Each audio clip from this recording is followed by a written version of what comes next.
Hi friends! Today I'm going to read to you guys another book called Snip, Snap, Snurr, and the Gingerbread. Snip, Snap, and Snurr were three little boys who lived in Sweden. Their hair was yellow, their cheeks were pink, and their eyes were blue. One morning they put on their red shirts and blue trousers and red socks to take a walk. Soon they met their next door neighbor. "Good morning, Snip, Snap, and Snurr," she said kindly. "Where are you going this nice morning?" "Good morning to you," said the three little boys. "We haven't yet decided where we're going." "I see," she said. "Well, here's an idea. Take this coin, go to the baker, and buy whatever you want most." She handed them a coin and went slowly on down the street. "Well," said Snip, Snap, and Snurr together, "let's all go to the bakery." They all ran straight to the village baker. "Good morning, Mr. Baker," they said as they walked in. "We have come for cookies," said Snip. "We would like pie," said Snap. "No, gingerbread," said Snurr. "Gingerbread is fine," said the baker. "I am making it now. Come out to the kitchen and watch me stir it before I put it in the oven." Snip, Snap, and Snurr followed the baker to the kitchen. They all climbed up on one chair so they could watch him more carefully. Perhaps Snip was too far back on the chair to see well, and so he tried to lean forward. Maybe Snap and Snurr were crowding each other to get a better view of the dark brown batter. Perhaps the chair slipped on the shiny kitchen floor. Snip, Snap, and Snurr never could tell quite how it happened. But in a moment, the chair was tipping forward and the three little boys felt themselves falling head first into the dark brown gingerbread batter.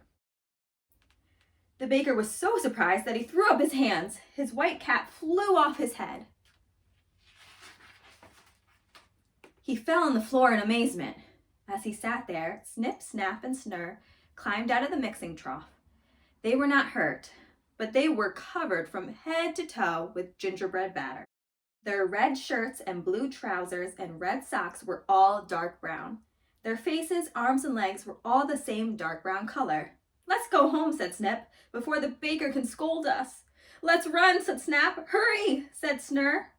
Across the shiny floor they ran, out into the street. Snip, Snap, and Snurr, all covered with dark brown batter, ran across town. They looked just like gingerbread boys who had come to life. An old woman sat at the corner selling apples. She could not believe her eyes when she saw the three gingerbread boys.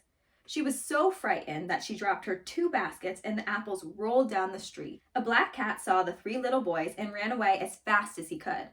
The policeman took one look at the gingerbread boys and hurried off too.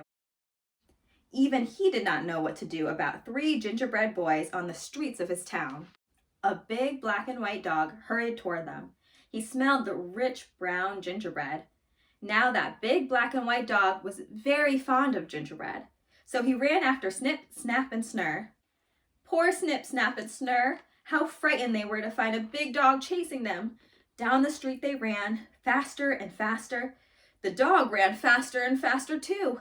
Snurr, who was a little behind the others, stumbled and fell.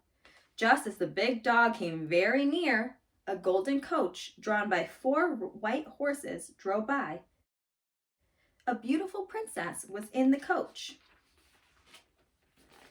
The coach drew up beside Snip, Snap, and Snurr. 2 footmen helped them get in. With the crack of the whip, they were off, straight to the palace.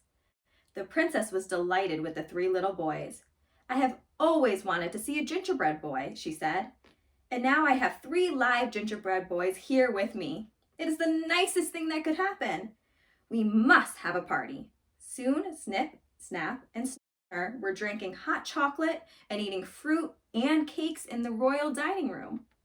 The princess sat at the head of the table. She wore a pink dress and her golden crown, and she told them all sorts of fairy tales. When Snip, Snap, and Snurr had heard all her stories, the princess helped them back into the golden coach. She called her 2 footmen and told them to take the 3 little gingerbread boys home. So for the second time that day, Snip, Snap, and Snurr rode through town in a golden coach. They looked out of the window as they rode along. They saw the old woman with her apples. The town policeman saluted them. The black and white dog, who liked gingerbread, sat with his ears pricked up and watched them. When the golden coach reached home, the footman helped the gingerbread boys get out. After they were inside the house, the 4 white horses pranced back to the palace, their silver bells tinkling. Almost before Snip, Snap, and Stir had a chance to tell Mother about their wonderful party, they had found themselves in the big bathtub. Mother used soap, plenty of hot water, and a big scrub brush. Soon the gingerbread boys vanished. In their place were the 3 little boys who had gone for a walk that morning. Their hair was yellow, their cheeks were pink, their eyes were blue, and they were smiling happily because the brown gingerbread boys were gone forever. Soon Mother tucked each little boy into bed.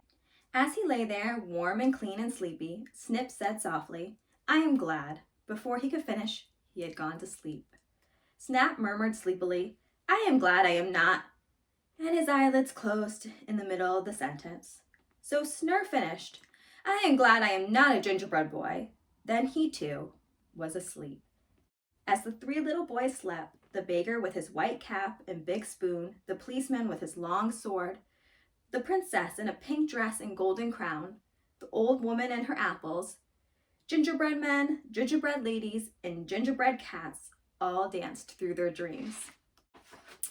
The end. I hope you guys liked that story, and I'll see you guys again for another read aloud.